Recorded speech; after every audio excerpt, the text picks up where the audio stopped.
As an African, I often hear the phrase all lives matter or should matter as a statement of principle. It is true, every human life has value, dignity, and worth.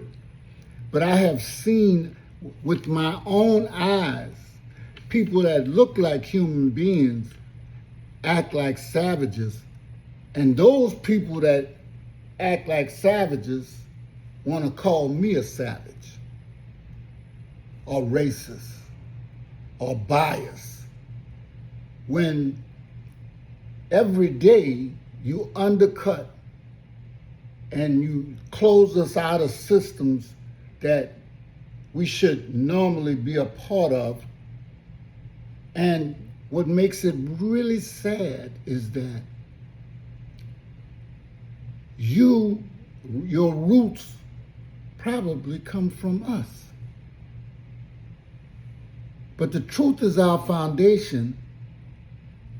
The truth requires more than a principle. It requires honesty. We must acknowledge that while all human lives matter, all lives have not been treated as if they matter equally. History records vastly differ in opportunity, protection under the law, access to education, economic advancement, political representation, and justice. Those realities are not matters of opinion, they are matters of record. The challenge before us is not simply to proclaim equality, but to build it. We cannot heal what we refuse to examine. We cannot close gaps when we refuse to measure. And we cannot move forward together if we are unwilling to confront where we have been and where we are now today.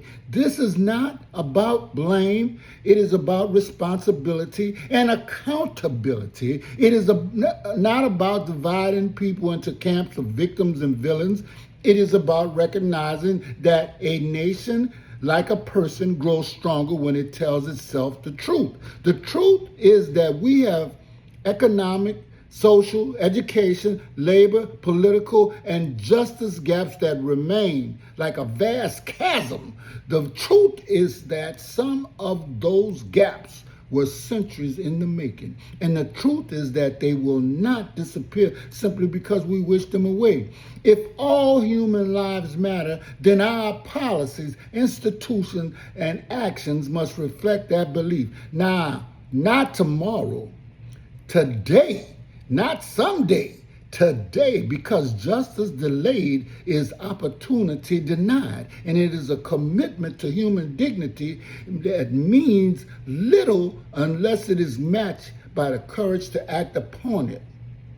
Now, I didn't want to go over 3 minutes, but since I've gone over the 3 minutes, the hell with a short, okay? Let's get down. I watched something this morning, and it was a supporter, and I want to reach out and tell y'all thank you for supporting me. I probably will never be monetized. I will be banned for life to 20, 30 something, and for no reason other than telling the truth. But see, telling the truth from a black standpoint and from a white standpoint are totally different things, no matter if they call us all Americans, because you don't treat us like Americans. You know, you think that we are something to be hunted, you know. And I heard that Clarence Thomas was asking for some pity from the black community or asked to be let back in. Well, I'm going to tell you something. You might as well put your head on a spit out there like the Romans used to do people, or go to the Colosseum, because, you know, when people damage the black community, such as Mr. Thomas, I have no earthly reason to help you. And I don't want to see you. In fact, you get whatever you deserve. Now, getting back to basically why I have the opinion that this man who wants to support and he has said that he's a follower and that we all supposed to love each other.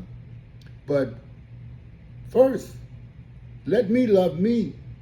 And I'm choosing to love me and my people before I love anybody else. Just like everybody in other nations and other cultures do. Now, every time a black person talks about supporting their own, it's a problem.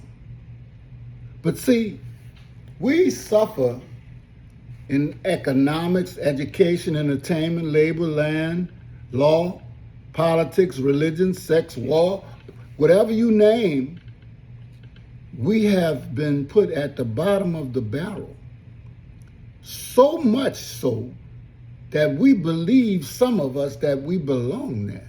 But I don't believe that. I never have. My mom said I used to shock people. My sister told me that I got too deep. You know what I'm saying? And I listened to that, and you know what all of that sounds like? Fear. Fear. And it sounds like conditioning to a point that you can't even see the importance of sticking together, of speaking out. You see, most people love Martin Luther King, but they don't talk about Malcolm X, you see. But I talk about Malcolm X first and Martin later, because, see, I don't know anything about, turn the other cheek. I came as a little boy having to learn a lot of things. And one thing that the streets taught me and Europeans taught me is, you turn the other cheek, I'm going to keep slapping you. Now, I want to say one thing, because right now I've gone off and I didn't want to make this too long, because our attention span as black people listen to other black people is very short. I know it because I got to force myself to listen to certain things. But that's a sign of the times. We don't really look at and value time the way that we should. You see, they're not making no more time. They're not making no more land.